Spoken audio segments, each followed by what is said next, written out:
तुमने क्या किया ये देखा, मेरे अलबेले श्याम, मेरे अलबेले श्याम, तेरी मर्जी का मैं हूँ गुलाम, मेरे अलबेले श्याम, मेरे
अलबेले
बिहारी लाल की जय, गुरुदास जी महाराज की जय, बोले वृंदावन बिहारी लाल की जय, रानी सरकार की जय। जब भजन होता है तो किसी के मन में अगर भाव आता है या कथा सुनते समय भाव आता है, उसको दबाना नहीं चाहिए। भजनों में अगर नाचने का मन करे तो नृत्य जरूरी है। क्यों? क्योंकि जब आप भजन सुन के नृत्य करेंगे तो आपका मन अपने आप वहां जाएगा भगवान के पास, उस भजन में रम जाओगे आप। तो दबाना नहीं है ना, भक्ति को कभी दबाना नहीं चाहिए। अभी 6 महीने पहले करीब जबलपुर के सेंट्रल जेल में हमने श्रीमद् भागवत कथा की। तो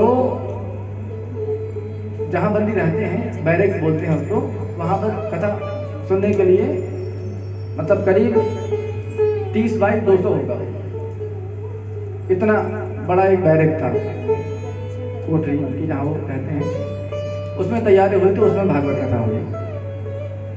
अब पहले दिन कथा हुई, भजन हुए, सब लोग बैठ के सिर्फ कथा सुनते थे, ऐसे सुन रहे हैं, कोई एक्शन कोई रिएक्शन कुछ नहीं, सारे बंदी बैठे हैं। दूसरे दिन भी यही हुआ। फिर जो जेल अधीक्षक अखिलेश कुमार जी वहां, हमने उनसे पूछा कि ये लोग ऐसे ही बैठे रहेंगे क्या?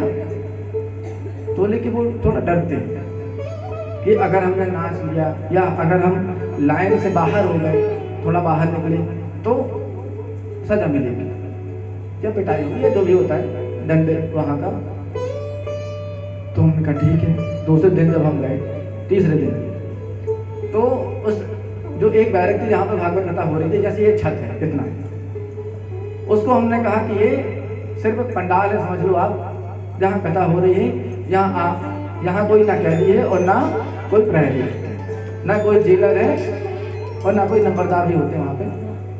तो हमने कहा अगर यहाँ पे भक्ति आ रही है तो आप नाच लो, कुछ बोलना चाहे तो बोल लो, कोई यहाँ आपको कुछ नहीं कहेगा। बाजू में वो जेल अधीक्षक भी बैठे थे, उन्होंने भी उठ के बोल दिया कि यहाँ इस कैंपस में जहाँ भागवत कथा हो रही, जितनी देर हो रही है, सब श्रोता, कोई नारीवादी, ना कोई बंदी, ना कोई कैदी। अब जब ये हो गया, इतना बोल दिया उन्होंने, उसके बाद जब भजन हुए तो वीडियो है उसके, कभी मौका मिला तो यूट्यूब पे उन्होंने डाले हैं वीडियो। 70-75 वर्ष के जो बुजुर्ग बंदी थे, वो इतना नाचते थे कि रात में उनको दवाई देनी पड़ती थी कि दर्द ना हो हाथ में। ये हुआ 7 दिन वहां पर। तो जब वहां ये हो सकता है तो अपन तो सामान्य जगह बैठे हैं,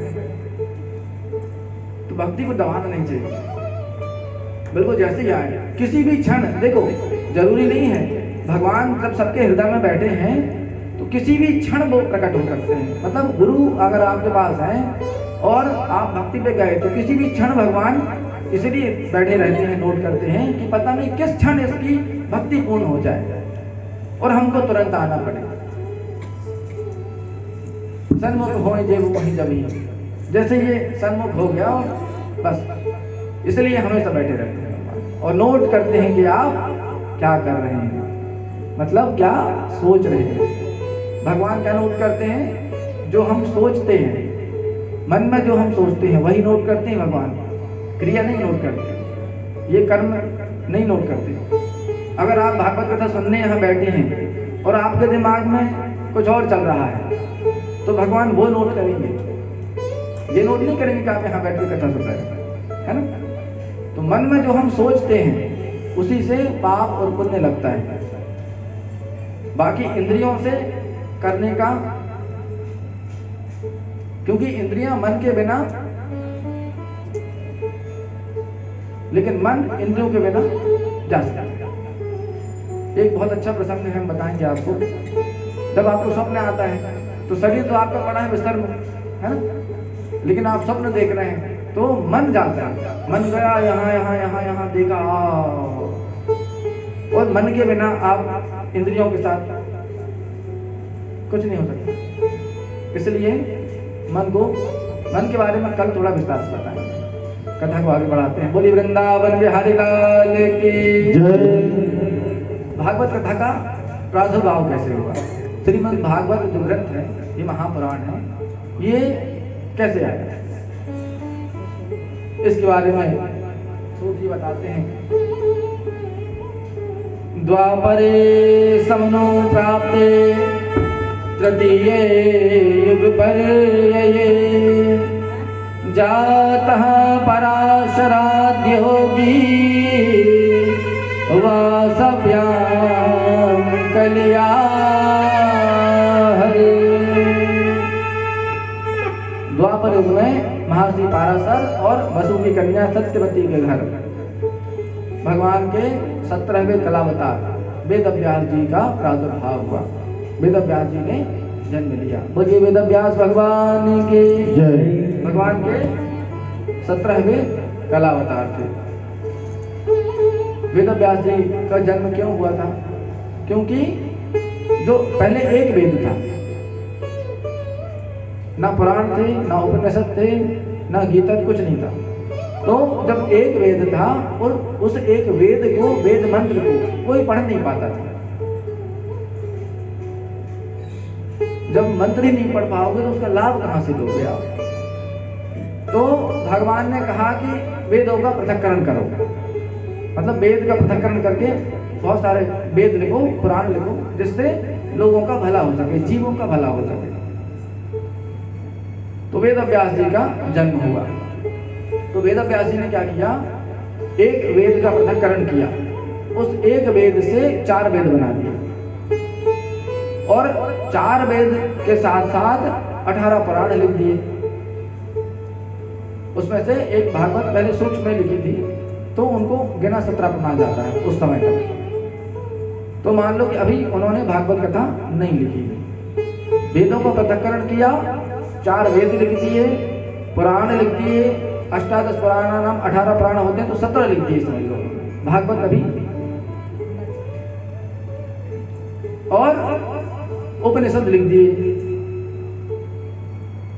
तो ऐसा करके लिखने के लिए वेद व्यास जी ने सोचा कि इतना सारा है तो किसी की मदद ले लें।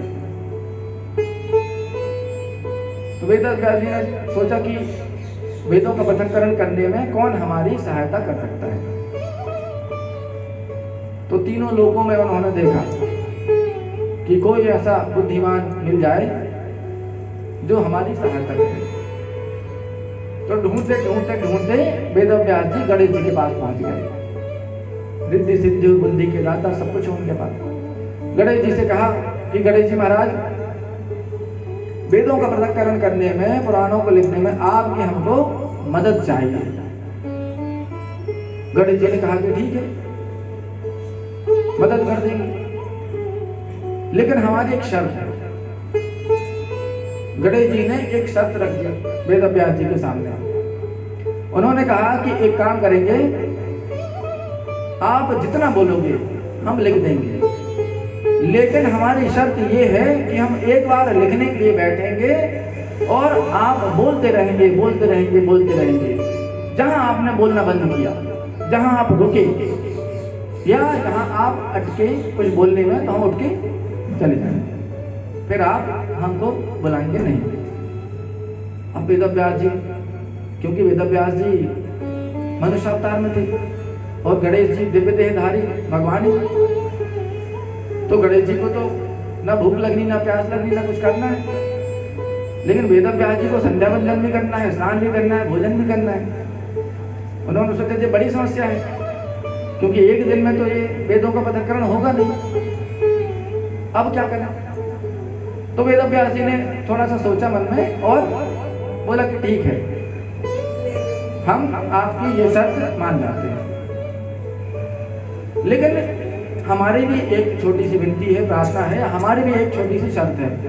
जब हमने आपकी मान ली तो आपको भी मानना चाहिए।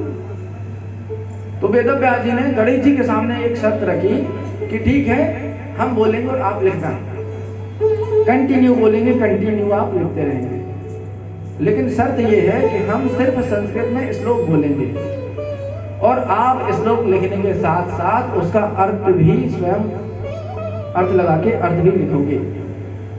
गणेश जी ने कहा ठीक है। अब गणेश जी, तो गणेश जी ने कहा ठीक है, मंजूर है, आप सिर्फ श्लोक बोलना, हम श्लोक भी लिखेंगे, उनका अर्थ भी लिखेंगे। ठीक है, बात तय हुई। गणेश जी का आह्वान किया और वेदों का पृथक्करण शुरू हो गया। अब वेद व्यास जी बोलने लगे और गणेश जी लिखने लगे। अब लिखने और बोलने तो लगे। ये जो समय था 3 वर्ष का समय लगा था, लगातार वेद व्यास जी बोलते रहे और गणेश जी लिखते रहे, तो 3 वर्ष का समय लगा। अब 3 वर्ष के समय में वेद व्यास जी ने एक बीच का रास्ता निकाला। बीच का रास्ता क्या था? जैसे ही वेद व्यास जी को भूख लगती थी, या जैसे वेद व्यास जी को स्नान करने जाना होता था, या जैसे ही वेद व्यास जी को दैनिक क्रियाएं करने जाना पड़ता था, तो वो एक कठिन श्लोक बोल के चले जाते थे कि एक इतना कठिन श्लोक बोल दिया और बोल के चले गए। और अब गणेश जी चकरा जाते थे उस कठिन श्लोक में कि इसका अर्थ ये तो अर्थ लिखते लिखते 4 मिनट का समय लगता था उनको। और उस 4 मिनट के समय में वेद व्यास जी अपना खा पी के या संध्या वंदन करके स्नान करके आ जाते थे। तो 3 साल में ऐसा 8,800 बार हुआ। तो 8,800 जो मंत्र हैं वो बड़े कठिन हैं। 3 साल तक लगातार वेद व्यास जी 8,800 बार उठे, कभी स्नान के लिए कभी संध्या पूजन के लिए, और 3 साल में ये क्रम पूर्ण हो गया। गणेश जी चले गए। अब गणेश जी चले गए, वेद व्यास जी बैठे हैं। इतना सब करने के बाद भी वेद व्यास जी के मन में कुछ खिन्नता थी, कुछ कमी खल रही थी। तो उनका मन विचलित हो गया, अशांत हो गया। सोच रहे हैं कि पता नहीं क्या बाकी रह गया है, सब तो कर दिया है। तो वेद व्यास जी के मन में जब असंतोष हुआ तो देव योग लगा। नारद जी वहां पहुंचे, वेद व्यास जी ने प्रणाम किया। नारद जी ने पूछा कि थोड़ा आप व्यग्र चित्त लग रहे हैं, तो इसका क्या कुछ कारण है? वेद व्यास जी ने कहा कि महाराज अच्छा हुआ आप आ गए, हमारा मन अशांत क्यों है हमको ये नहीं समझ में आ रहा है। तो साथ में ये भी बताया कि हमने जिस काम के लिए अवतार लिया था या जन्म लिया था वो तो काम पूरा हो गया है। वेदों का पठन करने का हमको जिम्मा मिला था, कर दिया, लेकिन मन अशांत था, अब क्या करें? तो नारद जी ने सबसे पहले अपने पूर्व जन्म का हाल उनको सुनाया, फिर बाद में उनको बताया था कि क्या करना है। नारद जी ने बताया कि जब हम पूर्व जन्म में ब्राह्मणों की एक दासी के पुत्र थे, घर में कोई नहीं था, हम और हमारी माँ दोनों थे। तो चूंकि माँ ब्राह्मणों की दासी थी, संतों की दासी थी, तो संतों का सत्संग हमको मिलता रहता था बचपन से। तो हमारा मन भगवान में लगा हुआ था। धीरे धीरे हमारी उम्र 5 वर्ष की हो गई। तो एक दिन हमने उन्हीं संतों का जूठा भोजन खा लिया। संत जो थाली में या पत्तल में छोड़ देते हैं वो हमने, बालक तो थे, जानते नहीं थे, कुछ खा लिया। और जैसे ही हमने वो खाया तो हमारे सारे पाप नष्ट हो गए। जब पाप नष्ट हुए तो अंदर से तीव्र इच्छा भगवत प्राप्ति की जागृत हुई। भगवत प्राप्ति की इच्छा जागृत हुई तो भगवान की नाम जप में, हमारा कीर्तन में मन लगने लगा। लेकिन हम पूर्ण रूप से समर्पित नहीं हो पा रहे थे, इसलिए क्योंकि घर में हमारी माता भी थी और उनका सहारा कोई नहीं था हमारे अलावा, और हमारा सहारा भी माता थी। लेकिन अब जब हमको थोड़ा हमारे पाप नष्ट हो गए तो ज्ञान मिला कि भगवत प्राप्ति करना है,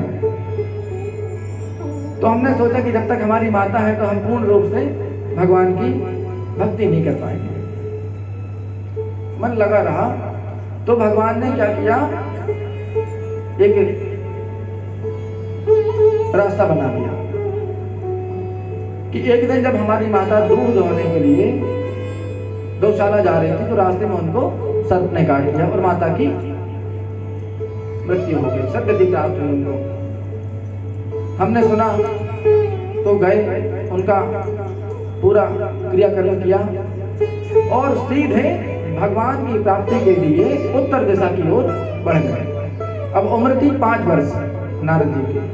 उत्तर दिशा की ओर बढ़ते गए बढ़ते गए बढ़ते गए बढ़ते गए तो एक जंगल में एक बरगद के पेड़ के नीचे जाके बैठ गए और वहीं पर उन्होंने भगवान नारायण का ध्यान लगाया। अब बच्चों का मन थोड़ा जल्दी शुद्ध हो जाता है, तो नारद जी ने इतनी भक्ति की कि भगवान ने सर्वप्रथम उनको हृदय में आके दर्शन दिए। भगवान नारायण नारद जी के हृदय में प्रकट हुए और हृदय में प्रकट होके उन्होंने नारद जी को बताया। उस समय भगवान का जो स्वरूप था वो छोटा था, हृदय में नारद जी ने दर्शन किए, भगवान ने उनको बताया भविष्य कि अभी हम साक्षात तुमको दर्शन नहीं दे सकते, अब जो आगे है, अब ब्रह्मा जी के पास जाओगे, ब्रह्मा जी के हृदय में समा जाओगे, पूरी सृष्टि का प्रलय होगा और उसके बाद जब ब्रह्मा जी सृष्टि का निर्माण करेंगे तो मरीचि आदि ऋषियों के साथ तुम्हारा प्रादुर्भाव होगा और तुम हमारे अंशावतार कहलाओगे, मतलब हमारे ही स्वरूप कहलाओगे और हमेशा हमारी भक्ति में लीन रहोगे और तीनों लोगों में कहीं भी मन की गति से आने जाने की सुविधा रहेगी और हमारी भक्ति का प्रचार तुम्हारे माध्यम से होगा। क्या कि भगवान का ध्यान हो गए। फिर वही हुआ, सृष्टि के जब प्रलय हुआ तो नारद जी ब्रह्मा जी हृदय में समा गए और जब सृष्टि प्रलय के बाद सृष्टि का प्रादुर्भाव हुआ तो मरीचि आदि ऋषियों के साथ नारद जी का प्राकट्य हुआ और नारद जी फिर तीनों लोगों में नारायण नारायण भगवान की भक्ति का प्रचार प्रसार करने लगे। नारद जी ने ये पूरी कथा व्यास जी को बताई और वेद व्यास जी से कहा कि व्यास जी आपने सब कुछ किया है, आपने वेदों का पृथक्करण कर दिया, उपनिषद लिख दिए, महाभारत लिख दी, लेकिन आपने भगवान श्री कृष्ण की लीला, उनके गुण, उनके धाम, उनके संत, उनकी भक्ति के बारे में विस्तार से कुछ नहीं लिखा है, इसलिए आपका मन खिन्न है, इसलिए आपके मन में असंतोष है, क्योंकि पूर्ण पुरुषोत्तम भगवान श्री कृष्ण है और उनके बारे में आपने कुछ नहीं लिखा और लिखा है तो संक्षेप में थोड़ा थोड़ा थोड़ा थोड़ा थोड़ा थोड़ा। तो उनकी भक्ति के लिए एक ग्रंथ लिखिए। तो नारद जी की बात सुन के वेद व्यास ने कहा कि ठीक है, लिख देंगे। अब वेद व्यास जी भगवान के अवतार थे, उनको क्या समस्या? तो नारद जी ने उनको रोका उनको फिर से। नारद जी ने कहा कि ध्यान रखना, भक्ति पूर्ण उसमें समाई हो, भगवान की लीलाएं संपूर्ण उसमें हो, उनकी लीला, उनके गुण, उनके धाम, उनके संत सब जहां समाहित हो जाते हैं। तो वेद व्यास जी ने कहा कि ठीक है, तो आप कुछ बताइए रास्ता। नारद जी ने बताया कि भक्ति में कितनी शक्ति होती है। पहले आप भक्ति करो, भले आप नारायण के अवतार हो, लेकिन पहले आप भक्ति करो, ब्रह्म जीव और माया से साक्षात्कार करो, उसके बाद आप श्रीमद् भागवत कथा लिखना, तब वो मानी जाएगी, नहीं तो। और भगवान की भक्ति के बारे में, भक्ति का जो पावर होता है, कितना पावर होता है भक्ति में। भक्ति में जैसे शिव जी हैं, शिव जी के समान भगवान का भक्त कोई नहीं है। भक्तों में सर्वोपरि शिव जी हैं, भगवान हैं, प्रभु हैं, लेकिन श्री कृष्ण और राम का दोनों एक हैं, जो कि उनके ध्यान में डूबे रहते हैं हमेशा। मंगल भवन मंगलहारी उमा सहित जय जपत पुरारी, उमा जी के साथ भगवान निरंतर भगवान की भक्ति में लीन रहते हैं। और सुमिर पवन पावन नामो अपने बस करी राखे नाम। हनुमान जी ने तो राम राम राम राम राम राम करके, मतलब भक्ति करके रामचंद्र जी को अपने बस में करके रखा है, इतनी भक्ति का प्रताप है। तो आप श्रीमद् भागवत कथा लिखिए। श्रीमद् भागवत कथा लिखने के लिए नारद जी ने चतुर्थ श्लोकी भागवत जो पहले थी वो वेद व्यास जी को सुनाई, और ये चतुर्थ श्लोकी भागवत नारद जी ने अपने पिताजी ब्रह्मा जी से सुनी थी, और ब्रह्मा जी को नारायण भगवान ने स्वयं चतुर्थ श्लोकी भागवत सुनाई थी। तो सर्वप्रथम नारायण भगवान ने 4 श्लोक की श्रीमद् भागवत ब्रह्मा जी को सुनाई, और ब्रह्मा जी ने अपने पुत्र मानस पुत्र नारद जी को सुनाई, और नारद जी ने वही 4 श्लोक, वही चतुर्थ श्लोकी भागवत वेद व्यास जी को सुनाई और कहा कि अब इसका व्याख्यान करो। इतना बोल के नारद जी वहां से चले गए। वेद व्यास जी जैसे नारद जी ने कहा था तो बद्रीनाथ की ओर गए, वहां पर तपस्या की, भगवान की भक्ति की, और भगवान के साथ उनका जो ब्रह्म है, जीव और माया, तीनों से साक्षात्कार किया। ब्रह्म मतलब परमात्मा, ईश्वर, शिव जी, कृष्ण भगवान। जीव मतलब हम और आप जैसे हैं, कूड़े मकोड़े जो भी होते हैं, वो जीव। जैसे हमारे अंदर अपन को दिखता नहीं है ना। जैसे आप लोग बैठे हैं, कोई महिला है, कोई पुरुष है, कोई बच्चा है, कोई बुजुर्ग है, सबके अंदर जो जीव है उसकी उम्र नहीं होती, वो जहाँ रहता है। जीव की परिभाषा ये है कि जो स्वयं जीवित है और जहाँ जाए उसको जीवित कर दे, वो जीव होता है। जैसे किसी कुत्ते की मृत्यु हो गई, उसके अंदर से जीव निकल गया, वो जाके बकरी के अंदर घुस गया, तो मृत बकरी को उसने जीवित कर दिया। तो जीव जहां होता है खुद के साथ साथ उस शरीर को भी जीवित कर देता है, तो वो जीव होता है। वेदव्यास जी ने जीव को साक्षात देखा, ब्रह्म को देखा, परमात्मा को देखा और माया को देखा। माया क्या है? माया निर्जीव है, माया के अंदर जीव नहीं है। माया जैसे एक लाठी निर्जीव होती है, तो माया भी निर्जीव है, लेकिन माया बहुत शक्तिशाली है। माया कितनी शक्तिशाली है? जितने शक्तिशाली भगवान है, परमात्मा है, जबकि है निर्जीव। जैसे लाठी का उदाहरण दिया कि लाठी में कोई शक्ति नहीं होती। लाठी की शक्ति कहाँ होती है? उसको पकड़ने वाले में। अगर लाठी किसी बच्चे को पकड़ा दो, वो बच्चा किसी को मारे, प्रहार करे, तो उस लाठी की मार इतनी जोर से लगेगी जितनी शक्ति उस बालक के हाथ में है।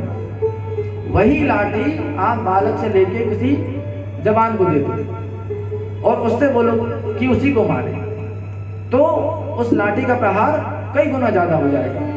जबकि लाठी वही है, लेकिन प्रहार ज्यादा तीव्र क्यों है? क्योंकि पकड़ने वाले हाथ जो है वो मजबूत है। तो और अगर वही लाठी किसी पहलवान को दे दो और बोलो कि मारो उसको, तो शरीर फोड़ दे। तो कहने का मतलब यह है कि जो माया होती है भगवान की, उस माया की स्वयं की शक्ति नहीं है, वो परमात्मा की शक्ति से चलती है। और छोटा ही ना राम में कृपा बिनु, जब तक भगवान की कृपा नहीं होगी वो माया छूटती नहीं है। आप कुछ भी कर लो, क्यों नहीं छूटती? क्योंकि वो जो लाठी है वो भगवान के पास रखी है, उनकी माया। अब उससे छूटने के लिए उसको अलग करना पड़ेगा आपको। अलग करने के लिए आपके पास 3 मार्ग होते हैं। जैसे हमारे पास कोई लाठी रखी है, उसको आपको लेना है, तो एक तो आप चोरी कर लो उसको। तो चोरी कैसे करोगे? हम तो देख रहे हैं। तो चोरी भगवान के सामने कर नहीं सकते, वो तो देख लेंगे। अब अगर आप ज्यादा शक्तिशाली हो तो छीन लो उसको, तो भगवान से ज्यादा शक्तिशाली कोई है नहीं, तो छीनने का सवाल पैदा नहीं होता। अब तीसरा जो रास्ता है कि आप समर्पित हो जाओ भगवान के चरणों में, तो वो किनारे रखी रहेगी, कोई मतलब नहीं उसको। तो भक्ति में समर्पित होना पड़ता है भगवान के चरणों में, तब उस माया से बच पाते हैं। और जब तक भगवान ना चाहे तब तक नहीं बच पाते। छुटा ही ना राम कृपा बिनु, जब तक आपके ऊपर भगवान की राम या कृष्ण की कृपा नहीं होगी, तब तक उनकी माया से आप बच नहीं सकते। माया देखिए 2 तरह, एक मिलावट राम सो एक नरक ले जाए, है ना। 2 प्रकार की माया होती है, एक नरक ले जाती है, उसमें फंसे रहो आप, और एक भगवान से मिला दे। तो ब्रह्म जीव और माया तीनों का साक्षात्कार हुआ। उसके बाद में वेदव्यास जी ने श्रीमद् भागवत कथा का लेखन किया और 18,000 श्लोक लिख दिए श्रीमद् भागवत 12 स्कंद में। और इसमें भगवान श्री कृष्ण की भक्ति बिल्कुल साक्षात भरी हुई है। हमने पहले बताया था जब उद्धव जी और भगवान श्री कृष्ण में बात हो रही थी, तो भागवत में भगवान श्री कृष्ण समा गए थे। तो तेने हम वांगमयी मूर्ति, ये भगवान की वांगमयी मूर्ति है। तो ऐसे श्रीमद् भागवत कथा का प्रादुर्भाव होगा। बोले वृंदावन बिहारी लाल की जय, बोले श्री कृष्ण कन्हैया लाल की जय, बोले व्यास जी महाराज की जय। मेरे सर पर रख दो कान्हा,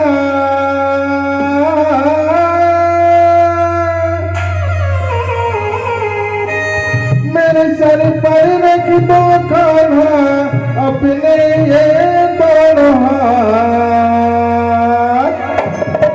और देना हो तो दीजिए जन्म जन्म का साथ, देना हो तो दीजिए जन्म जन्म का साथ, देना हो तो दीजिए जन्म जन्म का साथ, देना हो तो दीजिए जन्म जन्म का साथ।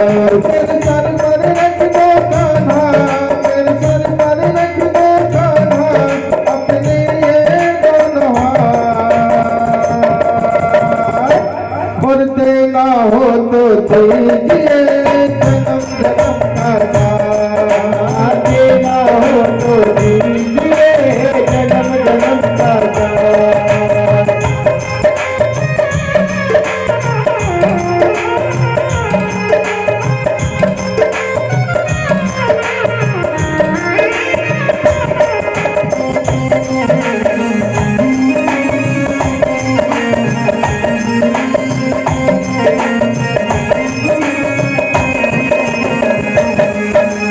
झुलस रहे हैं कब की धूप में प्यार लिया कर दे तू, झुलस रहे हैं कब की धूप में प्यार मैया कर दे तो तो। किस पानी के नाव चले ना अब पतवार पकड़ ले तू, बिन पानी के नाव चले ना अब पतवार पकड़ ले तू। मेरा रास्ता रोशन कर दे, मेरा रास्ता रोशन कर दे छाई अंधियारी रात,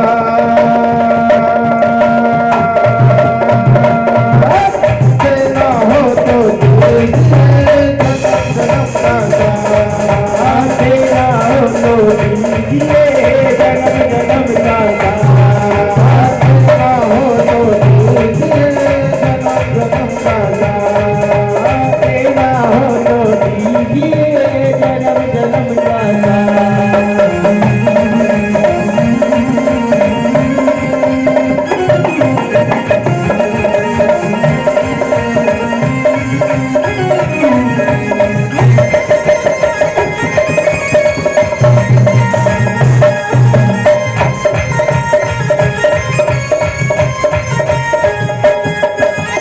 उसी जन्म में सेवा देकर बहुत बड़ा एहसान किया, किसी जन्म में सेवा देकर बहुत बड़ा एहसान किया।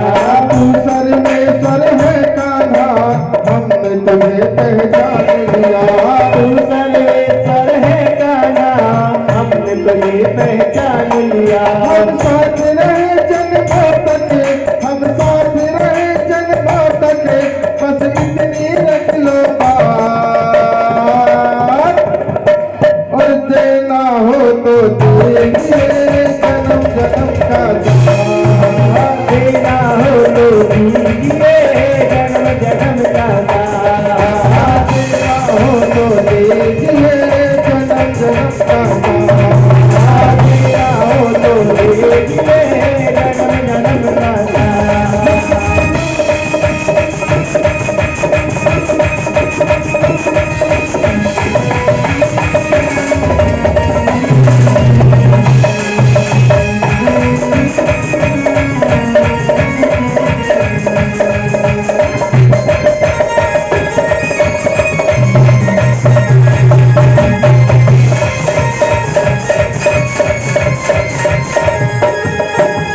सुना है अपने शरणागत को अपने गले लगाते हो, खुदा है अपने शरणागत को अपने गले लगाते हो। वैसा हमने क्या मांगा जो तेरे में कतराते हो, ऐसा हमने क्या मांगा जो तेरे में कतराते हो। चाहे सुख में हो या दुख में, चाहे सुख में हो या दुख में, बस होती रहे मुलाकात, उठाइए दोनों हाथों को अपने, और देना हो तो दीजिए जन्म जन्म का साथ, देना हो तो दीजिए जन्म जन्म का सारा देना हो तो दीजिए जन्म का सारा देना हो तो दीजिए जन्म जन्म का सारा मेरे सर पर रख दो खाना मेरे पर रख दो खाना अपने जनवा देना हो तो देना हो तो दीजिए जन्म जन्म का सारा देना हो तो दीजिए जन्म जन्म का सारा देना हो तो दीजिए जन्म जन्म का सारा तेरा हो तो दीजिए जन्म जन्म का बोल श्री कृष्ण लाल की जय बोल व्यास महाराज की जय बोलिए वृंदावन बिहारी लाल की जय रानी सरकार की जय भरतो प्रियं दानिर्ते स्म पश्यन् कृष्णासुतानां स्वपदां शिरांसि उपाहरत वे प्रियमेव तस्य जगोप्सितं कर्म विगर्हयन्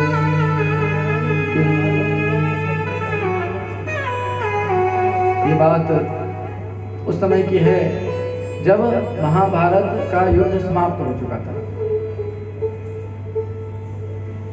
परीक्षित जी का जन्म होना है ना, तो महाभारत का युद्ध जब समाप्त हो चुका था,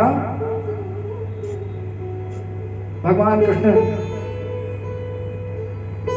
जाने वाले थे द्वारिका। उसके पहले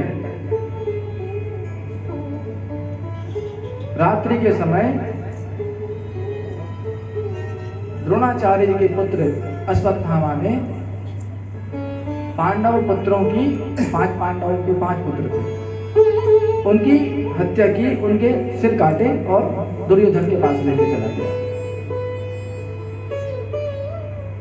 जब दुर्योधन के पास वो सिर लेके गया, दुर्योधन ने देखे कि अरे ये तो पांडव नहीं, पांडव पुत्र हैं। तो दुर्योधन को भी दुख हुआ था। उसने अश्वत्थामा से कहा कि अगर तुम एक पांडव का सिर ले आता तो मैं बड़ा खुश हो जाता। तूने मित्रता तो निभाई, लेकिन उस मित्रता के कारण मुझे और पाप में डाल दिया। बालकों की हत्या मेरे निमित्त कर दी। जैसे ही अश्वत्थामा ने देखा कि अरे ये तो सच में बालक है, उसको बड़ा, अब वो अपने प्राणों की रक्षा की बात सोचने लगा। अश्वत्थामा ये जान गया कि जैसे ही पांडवों को पता चलेगा कि सोते हुए उनके निर्दोष पुत्रों की हमने हत्या कर दी है, तो वो हमको छोड़ेंगे नहीं। अश्वत्थामा वहां से भागा। इधर जैसे ही द्रौपदी और पांडवों को पता चला कि हमारे निर्दोष बच्चों की हत्या हो गई है, अश्वत्थामा ने उनके सिर काट के ले गया। अर्जुन ने शपथ ले ली कि हे कल्याणी, मैं तुम्हारे आंसू तब पहुंचूंगा जब उस आतताई ब्राह्मण का वध कर दूंगा। यहाँ पर एक शब्द उन्होंने बोला, आतताई। आतताई शब्द का उपयोग किया, जब मैं उस आतताई ब्राह्मण का वध कर दूंगा। और अर्जुन भगवान श्री कृष्ण को साथ में लेकर अश्वत्थामा की तलाश में निकल पड़े। ढूंढते ढूंढते अश्वत्थामा के पास पहुंचे तो देखा कि एक बड़ा तेज अर्जुन की ओर एक बाण का रूप लेके आ रहा है। बड़ा तेज था वो। अश्वत्थामा ने अर्जुन को समाप्त करने के लिए ब्रह्मास्त्र का प्रयोग किया था। अस्त्रम ब्रह्म सरोमेने आत्मत्राणम द्विजात्मता। अश्वत्थामा ने स्वयं की रक्षा के लिए कि अर्जुन अगर देख लेगा तो हमको मार देगा, और मरने अर्जुन से जीत तो सकते नहीं, तो ब्रह्मास्त्र है हमारे पास। ब्रह्मास्त्र को संधान कर दिया, ब्रह्मास्त्र को छोड़ दिया। जब ब्रह्मास्त्र को छोड़ा तो ब्रह्मास्त्र के तेज से सारी दिशाएं उसमें व्याप्त हो गई। ततः प्रादुष्कृतम तेजः प्रचंडम सर्वतो दिशम। उस तेज, प्रचंड तेज ने सब दिशाओं को भयभीत कर दिया। और अर्जुन ने देखा कि ये अलौकिक तेज, ऐसा लग रहा मुझको ही समाप्त करने के लिए आगे बढ़ रहा है। तो अर्जुन अचरज में पड़ गए, कुछ नहीं सूझा। तो दोनों हाथ उठाए और भगवान श्री कृष्ण से प्रार्थना करने लगे। कृष्ण कृष्ण महाबाहो भक्तानां भयंकरा, त्वमेको दह्यमानानां अपवर्गोऽसि संसृते। कृष्ण कृष्ण महाभावो भक्तानां भयंकरा। हे कृष्ण, हे महाभावो, मैं आपका भक्त हूँ, आपकी शरण में आया हूँ। ये क्या तेज है मुझे समझ में नहीं आ रहा है, लेकिन ऐसा लग रहा है कि ये तेज आज मुझे नष्ट कर देगा, मुझे समाप्त कर देगा। ये क्या है, ये मुझे समझ में नहीं आ रहा। किमिदं स्वित्कुतो वेति देव देव न वेद में हम। किमिदं सत्कुतो वेति, ये कहां से आ रहा है, कैसे आ रहा है? देव देव न वेद में हम, ये मुझे समझ में नहीं आ रहा। तो हे देव, हे श्री कृष्ण, ये बताइए। भगवान श्री कृष्ण ने देखा और अर्जुन को बताया कि वेदेतं द्रोणपुत्रस्य ब्रह्मास्त्रं प्रदर्शितम्। द्रोणाचार्य के पुत्र अश्वत्थामा ने तुमको मारने के लिए ब्रह्मास्त्र का प्रयोग किया है। अब ब्रह्मास्त्र का काट कैसे हो? तो भगवान ने अर्जुन से कहा कि तुम भी ब्रह्मास्त्र का संधान करो और दोनों ब्रह्मास्त्रों को वापस बुलाओ, क्योंकि अर्जुन ब्रह्मास्त्र को संधान करके उसको वापस बुलाने की भी कला जानते थे। तो अर्जुन ने ब्रह्मास्त्र का संधान किया, दोनों ब्रह्मास्त्र आपस में टकराए और भगवान श्री कृष्ण ने वहां पर सबकी रक्षा करते हुए दोनों ब्रह्मास्त्रों को अर्जुन के पास वापस लौटाया। अर्जुन ने मंत्रोच्चार किया और दोनों ब्रह्मास्त्र अर्जुन के पास वापस आ गए। अर्जुन ने भगवान श्री कृष्ण की आज्ञा लेकर अश्वत्थामा को बांधा और बंदी बनाकर द्रौपदी के सामने खड़ा कर दिया और द्रौपदी से कहा कि अब इसके प्राण ले लेते हैं, अब इसका वध करते हैं। द्रौपदी ने जैसे ही, ब्राह्मण पुत्र थे, गुरु पुत्र थे अश्वत्थामा, तो जैसे ही देखा बंधे हुए रस्सी में, निरीह बिल्कुल दीनहीन हालत में, तो उनको दया आ गई। एकदम से उन्होंने कहा कि मुच्चिता में सो ब्राह्मणों नितना गुरु, इनको छोड़ दो, छोड़ दो, मुच्चिता इनको छोड़ दो, ये तो गुरु पुत्र हैं और ब्राह्मण हैं। अगर इनको हमने मारा तो हमारे कुल का सर्वनाश हो जाएगा और ब्रह्म हत्या लगेगी, छोड़ दो इनको। और मैं नहीं चाहती कि जिस प्रकार पुत्र शोक से मैं दुखी हूं, उसी प्रकार गौतमी माता भी पुत्र शोक में दुखी हों, इसलिए छोड़ दो इसको। अर्जुन ने भगवान कृष्ण की तरफ देखा, भगवान श्री कृष्ण मुस्कुराने लगे। अर्जुन ने थोड़ा इशारा किया कि भगवान बताओ क्या करना। तो भगवान श्री कृष्ण ने अर्जुन से कहा कि ब्रह्म बंधुर्न हंतव्यम आतताई वदारणः।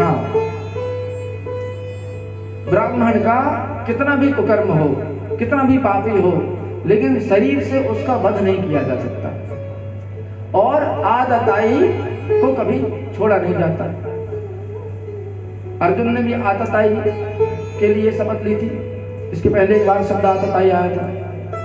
और भगवान श्री कृष्ण ने भी यही कहा कि ब्रह्म बंधुर्न हंतव्यम आतताई वदारणः। तो ब्राह्मण का वध नहीं किया जा सकता शरीर से और आतताई को छोड़ा नहीं जाता। अब अर्जुन तुम ऐसा कोई उपाय करो कि द्रौपदी और मेरा दोनों के वचन सार्थक हो जाए। द्रौपदी ने कहा कि नहीं मारना है और भगवान ने कहा कि मारना है लेकिन नहीं मारना है। कंफ्यूज कर दिया ना। लेकिन अर्जुन है, भगवत प्राप्त है, पहले से भगवान श्री कृष्ण के साथ में। अर्जुन समझ गए। अब आतताई कौन होते हैं? आतताई की श्रेणी में क्या आता है? 6 प्रकार के आतताई होते हैं। जो लोग ये कर्म करते हैं उनको आतताई कहा जाता है। पहला आतताई वो होता है जो कहीं आग लगाता है, आग लगाने का काम करता है। दूसरा, किसी को जहर देकर जो मारता है, वो आतताई की श्रेणी में आता है।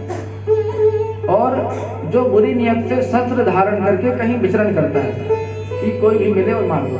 शस्त्र लीजिए ना, बंदूक लेके घूम रहा है, कोई मिले मार दो, इससे पहले उसको मार दो। ये श्री कृष्ण भगवान की नीति है। आतताई को छोड़ना नहीं चाहिए। और धन लूटने वाला, जो लुटेरे होते हैं ना, उनको भी, वो भी आतताई की श्रेणी में आते हैं। खेत खलिहान छीनने वाला, जो संपत्ति छीन लेता है, उसको छोड़ना नहीं चाहिए। और अंत में जो स्त्री को छीन लेता है, मतलब स्त्री का हरण कर लेता है या स्त्री को लूट के ले गया। स्त्री भी एक प्रकार का धन है। तो ये चीजें सब आतताई की श्रेणी में आती हैं। और भगवान ने कहा था कि आतताई को छोड़ना नहीं चाहिए, लेकिन ब्राह्मण को नहीं मानना है। अब दोनों के बीच का रास्ता अर्जुन ने निकाला। अर्जुन समझ गए। उन्होंने तलवार निकाली और अश्वत्थामा के माथे पे जो मणि थी, उस मणि को निकालकर उनके सिर को मोड़ दिया। अश्वत्थामा के सिर का मुंडन कर दिया और मणि निकाल दी। मणि निकालने के बाद उसको वैसे ही छोड़ दिया। कहीं कहीं एक प्रसंग आता है कि भगवान श्री कृष्ण ने फिर यहाँ पर अर्जुन अश्वत्थामा को श्राप दिया था कि तुम्हारी मृत्यु नहीं होगी कभी। तुम मृत्यु को मांगोगे तब भी तुम्हारी मृत्यु नहीं होगी, तुम अमर रहोगे। लेकिन ये जो कष्ट हैं, इन कष्टों से तुम्हारी निवृत्ति कभी नहीं होगी। जो मणि निकालने के कारण सिर पे जो घाव हुआ है, ये घाव हमेशा पका रहेगा। इससे हमेशा बदबूदार जो मवाद होती वो निकलती रहेगी, खून रिश्ता रहेगा। इसके कष्ट में तुम हमेशा इसके कष्ट भोगते रहोगे और यहाँ वहां भटकते रहोगे। अश्वत्थामा को वहां से निकाल दिया। सूत जी ने कहा कि वपनम द्रविणा दानम स्थानान निर्यापनम तथा ऐसे ही ब्रह्म बंधूनाम बधो नान्यौत देहिका। उन्होंने भी बताया है सूत जी ने कि ब्राह्मण का शरीर से वध नहीं करना चाहिए। ब्राह्मण का वध तुल्य जो होता है वो सिर्फ इतना है कि ब्राह्मण का सिर मोड़ दो, अगर वो आतताई ब्राह्मण है। सब ब्राह्मणों को नहीं। अगर वो आतताई ब्राह्मण है, अधर्मी ब्राह्मण है, तो भी उसका वध नहीं कर सकते आप। उसके वध की जगह एक प्रक्रिया है कि उसका सिर मोड़ दो और उसको उस स्थान से बहिष्कृत कर दो, निकाल दो। ये ब्राह्मणों की वध के समान होता है। ब्राह्मणों के लिए, अधर्मी ब्राह्मणों के लिए, जो धर्मी ब्राह्मण होते हैं उनका वध ऐसे किया जाता है। उनको मुंडन करो और निकाल दो। इसके बाद भगवान उद्धव जी के साथ द्वारका जाने के लिए निकले। जब भगवान आगे निकले, रथ में सवार होने के लिए बैठे थे कि पुत्र वहां से दौड़ते हुए आई। भगवान श्री कृष्ण के पास दौड़ते दौड़ते आई और भगवान के चरण पकड़ लिए उसने। और पुत्रा ने भगवान से प्रार्थना की कि पाहि पाहि महायोगिन देव देव जगतपते नान्यं त्वद्भयं पश्ये यत्र मृत्यो परस्परम। हे भगवान मेरी रक्षा करो, हे माधव हे केशव मेरी रक्षा करो। पता नहीं किसने कोई बाण चलाया है जो मेरी ओर आ रहा है और मेरे गर्भ में बहुत हलचल मची हुई है। शायद वो बाण मेरे गर्भ को नष्ट कर देगा। ऐसे कहते हुए भगवान की शरण में उत्तरा आ गई। भगवान ने देखा कि अश्वत्थामा ने फिर से ब्रह्मास्त्र का संधान किया है और इस बार उसने उत्तरा के गर्भ में पलने वाले शिशु और पूरे पांडवों को मारने के लिए ब्रह्मास्त्र का संधान किया। भगवान ने देखा तो समझ गए कि अश्वत्थामा की कलाकारी है। तो भगवान ने पांचों पांडवों और उत्तरा के गर्भ में पल रहे राजा परीक्षित जी की रक्षा की अपनी योग माया और सुदर्शन चक्र के जरिए। पांडव भी विचलित हो गए थे कि 5 जो लोहे के बाण आग से धधकते हुए उनकी ओर आ रहे थे और वो उनको रोक नहीं पा रहे थे। तो भगवान ने सुदर्शन चक्र और अपनी योग माया के दम से उनको ब्रह्मास्त्र को निष्क्रिय किया और गर्भ में पल रहे परीक्षित और पूरे पांडवों की रक्षा की। जब ये कर दिया भगवान ने तो माता कुंती ने वहां पर भगवान की आराधना की थी, श्री कृष्ण की।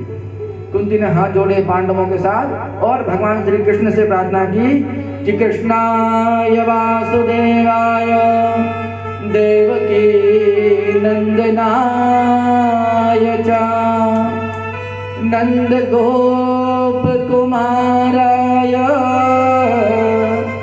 गोविंदाय नमो नमः। नमः पंकजनाभाय नमः पंकजमालिने नमः पंकजनेत्राय नमस्ते पंकजांघ्रये।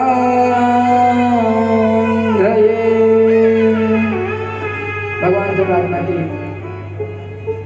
अब इस प्रसंग में एक प्रसंग के अंदर और एक प्रसंग आता है।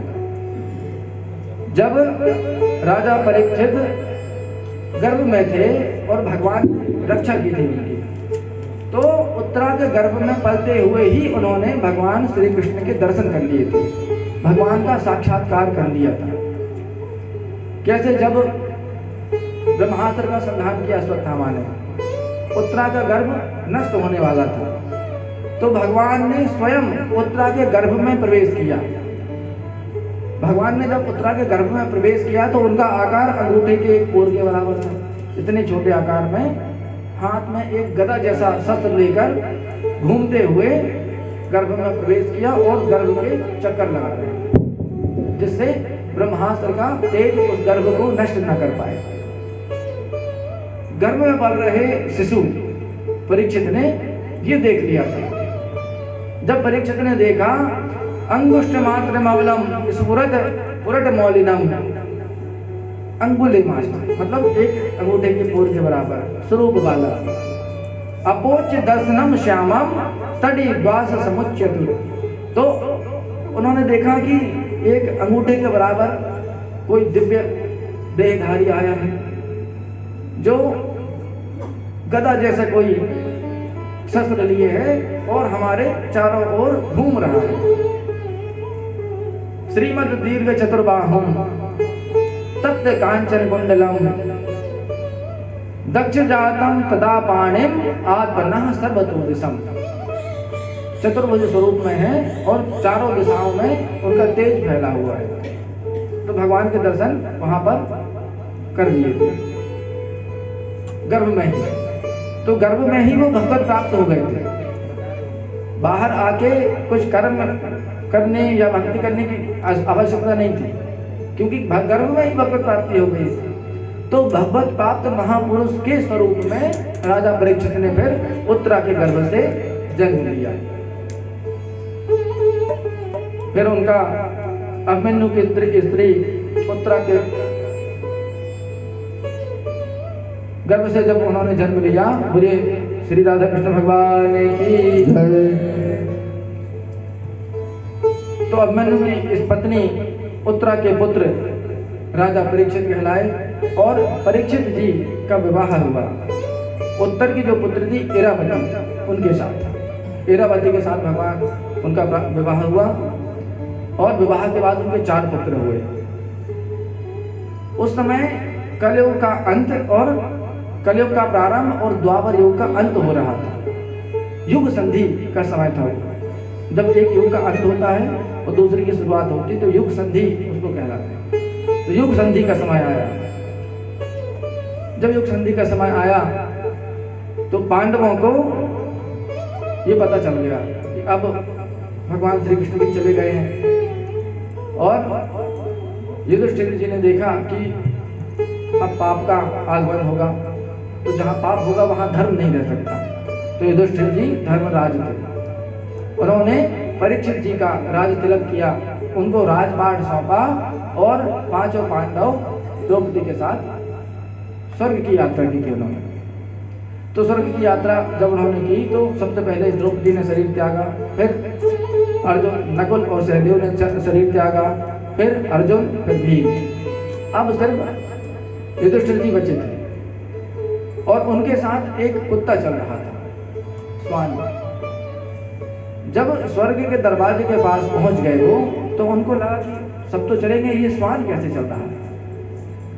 उन्होंने जब ये सोचा तो स्वान ने एक दिव्य देह के रूप में प्रकट हो गया उनके सामने। युधिष्ठिर जी ने पूछा कि तुम कौन हो? सबने मेरा साथ छोड़ दिया लेकिन तुमने साथ नहीं छोड़ा।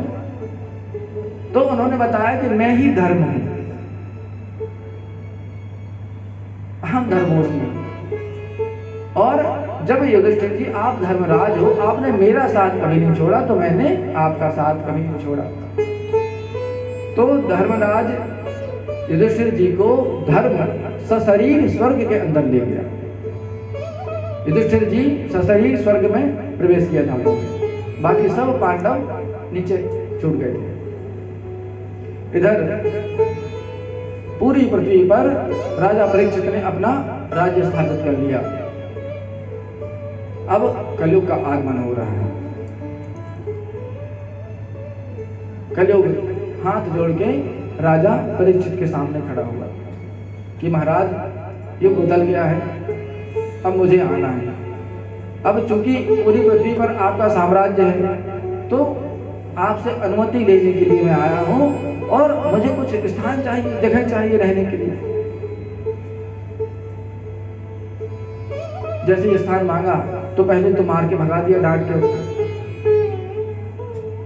क्योंकि परीक्षित जी जानते थे कि जैसे ही कलयुग आया तो दया, धर्म, दान सब चला जाएगा। भगा दिया उसको कि हमारे राज्य में तुमको रहने की जगह नहीं है, स्थान नहीं दे सकते। चला गया, फिर आया, फिर उसको भगा दिया। एक दो बार जब हुआ, फिर बाद में एक दिन नगर भ्रमण करने के लिए परीक्षित जी निकले तो देखा एक नदी के किनारे एक दैत्याकार का पुरुष हाथ में बड़ी तलवार लेकर एक गाय और बैल को मार रहा था। युधिष्ठिर गाय और बैल को मार रहा था तो परीक्षित जी वहां पहुंच गए।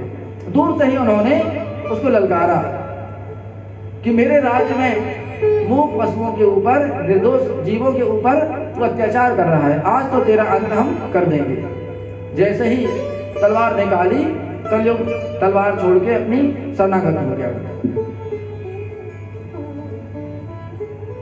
जैसे देखा कि ये कलयुग है, अरे तो कलयुग हाथ जोड़ के प्रार्थना करने लगा कि महाराज आप वास्तविकता को समझिए, युग बदला हुआ है, अब मुझे अपना काम तो करने दीजिए, ये सृष्टि के नियमों के विपरीत हो जाएगा, तो कुछ जगह हमको दे दीजिए रहने के लिए। तो सबसे पहले कलयुग पे रहने के लिए 4 स्थान सुनिश्चित किए थे। परीक्षित जी ने 4 स्थान कलयुग को दिए। अभ्यर्थितस्तदा तस्मै स्थानानि कलये ददौ द्यूतं पानं स्त्रियः सूना यत्रा धर्मश्चतुर्विधा। जहां द्यूत कीड़ा हो, जुआ खेला जाता है, द्यूत कीड़ा, जहां जुआ खेला जाता है वहां पर बोले कलयुग तुम्हारा वास रहेगा। स्त्रियां सोना, जहां स्त्री प्रसंग वैसे वृत्ति होती है वहां तुम्हारा वास रहेगा। जहां असत्य बोला जाता है या शराब पी जाती है वहां तुम्हारा वास रहेगा। और जहां निर्दयता हो, जहां हिंसा हो, उस हिंसा के स्थान पे तुम्हारा वास रहेगा। अब कल लोग ने कहा कि महाराज ये 4 स्थानों में तो हमारा कुछ होगा नहीं, कुछ और सोचिए, थोड़ा सा और जगह दे। तो उन्होंने कहा ठीक है, तुम्हारा एक 5वां स्थान दिया, तुम्हारा स्थान एक स्वर्ण में भी होगा, सोने में 5वां स्थान दे दिया। लेकिन वहां पर एक बात का उल्लेख जरूर है कि कौन से स्वर्ण में, जो सोना किसी से छीना गया हो, लूटा गया हो या चोरी किया गया हो, उस स्वर्ण में कलयुग का वास होता है। नहीं तो आप सोचो कि हम भाई मंगलसूत्र चैन अंगूठी पहने, महाराज खुद ही पहने, तो कलयुग का वास है। तो मेहनत से जिसके पास आया है उसमें नहीं होता कलयुग का वास। जो छीना गया, जो लूटा गया है, चोरी किया गया है, उसमें बोले तुम्हारा, उस स्वर्ण में तुम्हारा वास होगा। ठीक है महाराज। अब बात यहां खत्म हुई और कलयुग चला गया। परीक्षित राजा अपने महल में आ गए। अब जो नियति होती है, नियति कैसे अपने सारे रास्ते बनाती है ना। आप देखो, नियति को कोई बदल नहीं सकता ना। तो नियति जो थी वो तो होनी थी, तो होनी ही है। नियति ये थी कि राजा परीक्षित एक दिन सोचा कि चलो जंगल घूमने जाते हैं। घूमने का विचार हुआ था। एकदा धनुरुक्षम विचरन् मृगयां वने मृगानुगतः श्रान्ता क्षुधिता त्रसितो भृशम्। तो जंगल घूमने की, मृगों को देखने की इच्छा हुई। अब उन्होंने कहा कि एक काम करते हैं, आज जंगल घूमने जाते हैं। पहले शिकार का ध्यान नहीं था कि शिकार करेंगे, तो घूमने के लिए जंगल जाते हैं। अब जंगल जाएंगे घूमने तो ये राज मुकुट नहीं पहन के जाते हैं। उन्होंने कहा कि एक संदूक में हमारे महल के अंदर जो खजाना है, उस संदूक को खोलो, उसमें जो मुकुट रखा है वो मुकुट लेके आओ। अब वो मुकुट लेके आए। वो मुकुट था जरासंध का, है ना। जरासंध बड़ा आतताई था। तो जरासंध को मारने के बाद उसका मुकुट छीन के पांडवों ने, भीम ने मारा था जरासंध को। और वो भगवान श्री कृष्ण ने कहा था कि इस मुकुट को ऐसी जगह रखो जहां अपने वंश का, तुम्हारे वंश का कोई इसको पहन ना सके, क्योंकि उनको पता था कि ऐसा होने वाला है। तो उन्होंने संदूक में बंद करके उसको एक जगह रख दिया था। लेकिन अब होनी जो होती, तो वही मुकुट बुलवाया उन्होंने पहनने के लिए। तो चूंकि वो छीना गया था, जैसे ही वो मुकुट परीक्षित ने पहना और कलयुग हंसते हुए मुस्कुराते हुए आके बैठ गए। और जैसे ही कलयुग मुकुट पर बैठा उसने परीक्षित जी की बुद्धि भ्रष्ट कर दी। अब उन्होंने कहा कि चलो शिकार पे जाएंगे। धनुष बाण तलवार दिया और शिकार पर निकले। तो जंगल में जितने भी पशु पक्षी जानवर देखे सबको मारते गए। पूरे जंगल को उन्होंने तहस नहस कर दिया, क्योंकि एक कलयुग बैठा था ना बुद्धि, सब कुछ तहस नहस कर दिया। और उसके बाद प्यास लगी तो समीक ऋषि के आश्रम में पहुंचे। देखा तो वो बाहर आश्रम के बैठ के भगवान के ध्यान में लीन थे। राजा ने देखा। परीक्षित ने सोचा कि बताओ, मैं राजा हूं, मेरी प्रजा साधु है तो क्या हुआ, है तो मेरी प्रजा, मेरे राज्य में रह रहा है, मुझको देख के खड़ा नहीं हुआ। क्योंकि कलयुग जब आया तो अहंकार दम्भ सब आ गया राजा के अंदर। उन्होंने वहां पर एक सांप मरा हुआ पड़ा था, उस सांप को धनुष बाण से उठाया और समीक ऋषि के गले में डाल दिया और राजा वहां से चला गया। जब परीक्षित अपने घर पहुंचे तो उन्होंने जैसे मुकुट निकाला, और जैसे मुकुट निकाला तो उनको सब स्मृति आई। अरे इतना पाप मुझसे कैसे हो गया, इतनी जीव हत्याएं, इतना बड़ा अपराध कर दिया मैंने। बेचारे रोने लगे, आंखों से अश्रुओं की धारा बह रही है, बहुत पश्चाताप हो रहा है। और इधर समीक ऋषि के आश्रम में जो उनके शिष्यगण थे, उन्होंने जाके दौड़ के श्रृंगी ऋषि को बताया। समीक ऋषि के पुत्र थे श्रृंगी ऋषि, वो उस समय नदी में स्नान कर रहे थे। श्रृंगी ऋषि को जाके बताया। उनकी उम्र 12 वर्ष की थी श्रृंगी ऋषि की, जब उन्होंने राजा परीक्षित को श्राप दिया था। स्नान कर रहे थे, दौड़ के गए। ऋषि पुत्रों ने बताया कि आपके पिताजी के गले में वो राजा परीक्षित ने सांप डाल दिया है, इतना अपमान कर दिया है। तो श्रृंगी ऋषि ने वही जल उठाया हाथ में, नदी का जल हाथ में लिया और मंत्र पढ़ा और श्राप दे दिया राजा परीक्षित को कि इति लंघित मर्यादम तक्षकम सप्तमे हनि दक्षिष्यति कुलागारम चोदितो में तथा द्रुहम।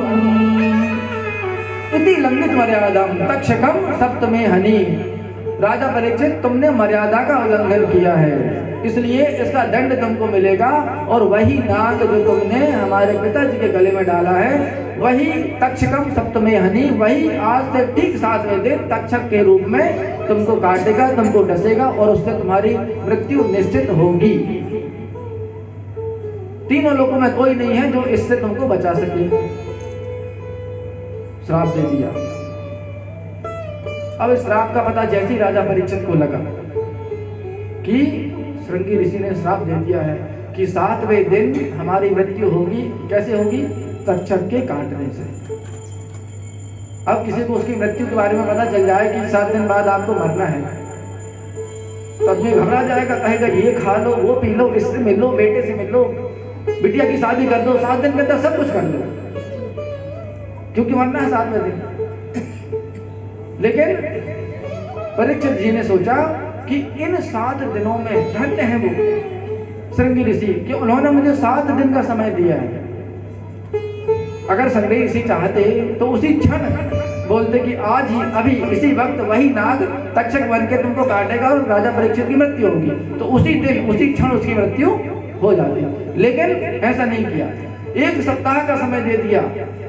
बड़े गुणगान गाने लगा कि धन्य है श्रृंगी ऋषि जिन्होंने मुझे मेरी मृत्यु का समय बता दिया और 1 सप्ताह का समय दे भी दिया कि मैं अपने उद्धार के लिए कुछ कर पाऊं। अब यहाँ पर राजा परीक्षित ने अपने उद्धार के लिए कि 7 दिनों में ऐसा कौन सा प्रयत्न करें कि हमको मुक्ति मिल जाए, उसके लिए यत्न प्रयत्न करना शुरू कर दिया। बोली वृंदावन बिहारी लाल की जय, बोली राधा रानी सरकार की जय। आज कथा को यहाँ विराम देते हैं। अब बहुत रोचक कथाएं आने वाली हैं, एक के बाद एक ऐसी ऐसी कथाएं आएंगी जो संभवतः किसी किसी ने सुनी होंगी, किसी ने नहीं सुनी होंगी। लेकिन भागवत का लाभ लीजिए।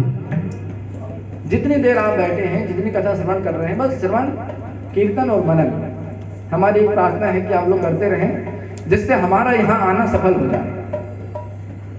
बोले वृंदावन बिहारी लाल की जय, बोले बाके बिहारी लाल की जय। मुझे अपने ही रंग में रंग ले, मुझे अपने ही रंग में रंग ले, मेरे यार सावरे।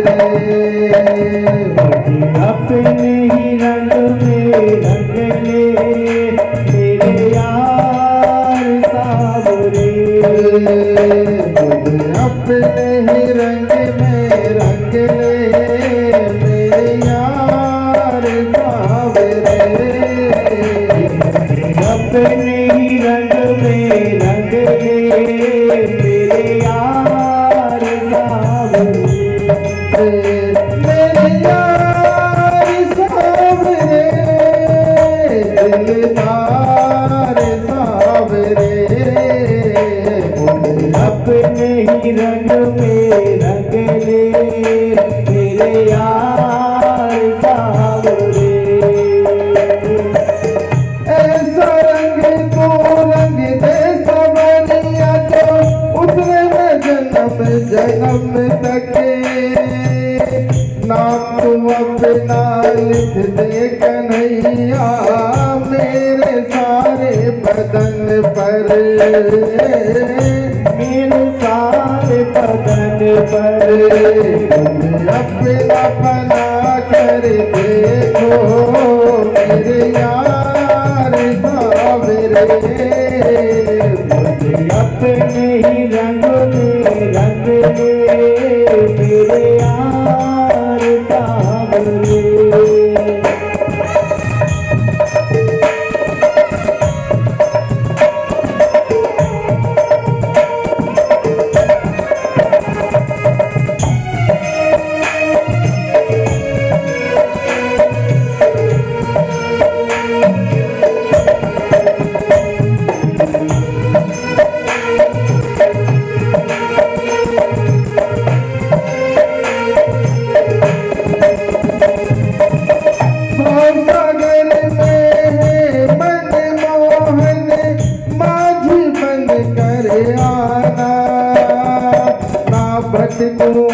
मैं इधर उधर मुरली मधुर बजाना मुरली मधुर बजाना मुरली मधुर बजाना। जीवन नैया ले जा जीवन नैया ले जा उस पार सावरे अपने रंग में रंग ले मेरे यार सावरे। अपने ही रंग में रंग ले मेरे यार सावरे अपने ही रंग में रंग ले मेरे यार सावरे। बोले बाके बिहारी लाल की जय। बोले वृंदावन बिहारी लाल की जय। जी कल वामन भगवान की झांकी बनाएंगे।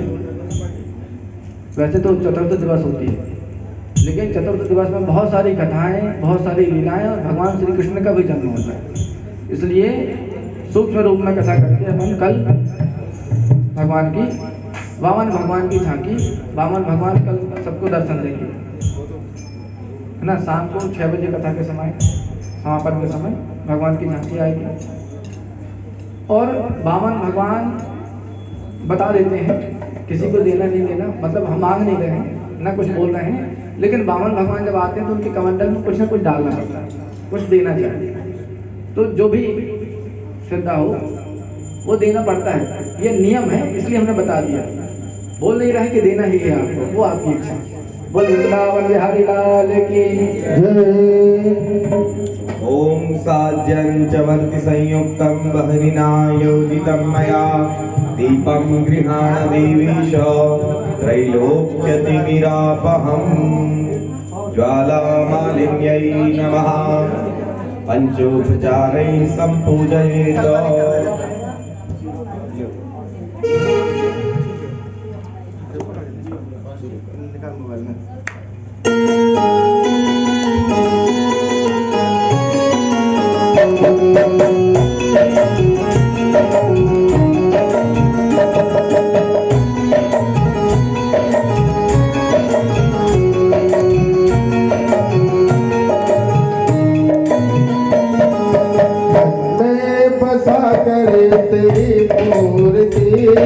उतारो मैं गिरधर तेरी आरती, मन में बसा कर तेरी मूर्ति उतारो मैं गिरधर तेरी आरती। मन में बसा कर तेरी मूर्ति उतारो मैं गिरधर तेरी आरती। मन में बसा कर तेरी मूर्ति उतारो मैं गिरधर तेरी आरती। करुणा करो कष्ट हरो ज्ञान दो भगवन, भाव में फंसे गाँव मेरे पार दो भगवन। करुणा करो कष्ट हरो ज्ञान दो भगवन, गाँव में फंसे गाँव मेरी पार दो भगवन। दर्द की दवा तुम्हारे पास है, तुम्हारे पास है। जिंदगी दयाती है भीख मांगती, मन में बसा कर तेरी मूर्ति उतारो मैं गिरधर तेरी आरती। उतारो मैं गिरधर तेरी आरती। उतारो मैं गिरधर तेरी आरती।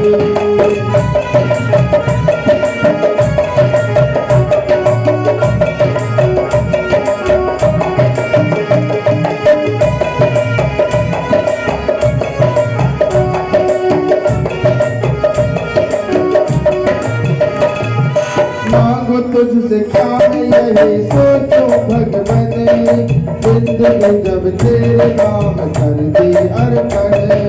मांगो तुझसे क्या यही सोचो भगवन, जिंदगी जब तेरे नाम कर दी अर्पण।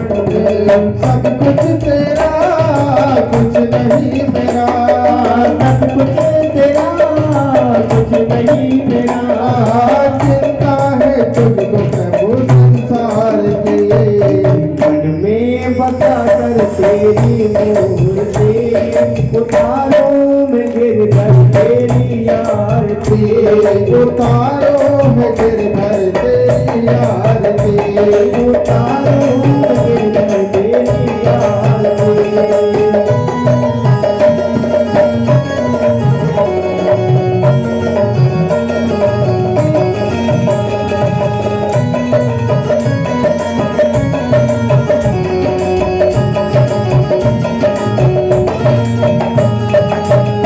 तेरी महिमा गाए संत करे ध्यान, नारद गुणगान करे छेड़ बीना तान।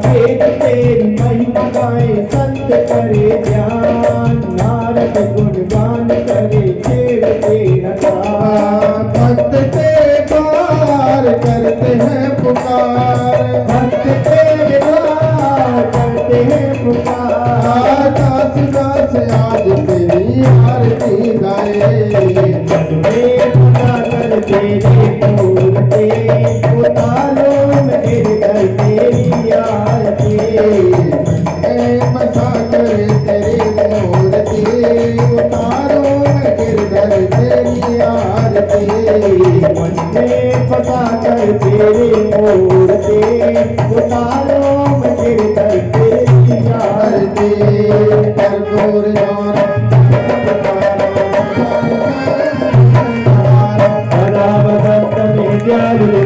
भगवान भवानी विदम नमामि।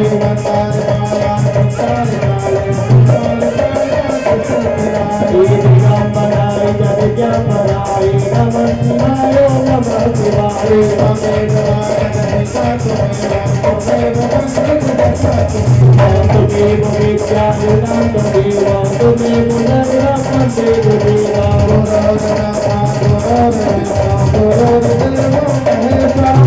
गुरु राजा पदार ब्रह्मा तस्मै गुरुवे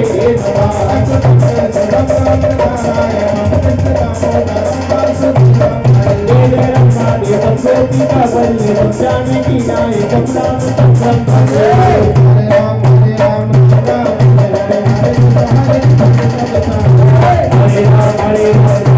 हरे हरे हरे हरे हरे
Hare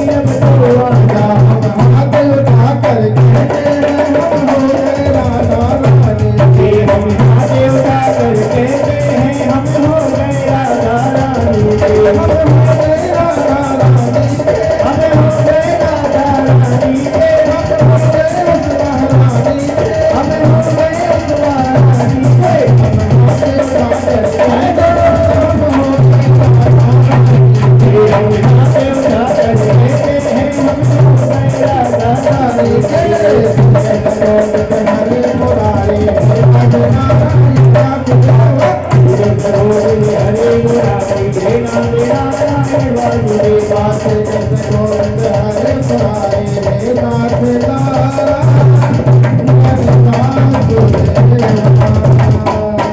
घूम जाए यानि कानि च पापानि जन्मान्तरकृतानि च तानि सर्वाणि नश्यन्तु प्रदक्षिणां पदि पदि आरार्तिक्यं समर्पयामि मंत्र पुष्पांजलि चावल फूल हाथ में ले लें ओम यज्ञेना यज्ञामयाजन्ता देवास्तानि धर्माणि प्रथमान्या सन्नाति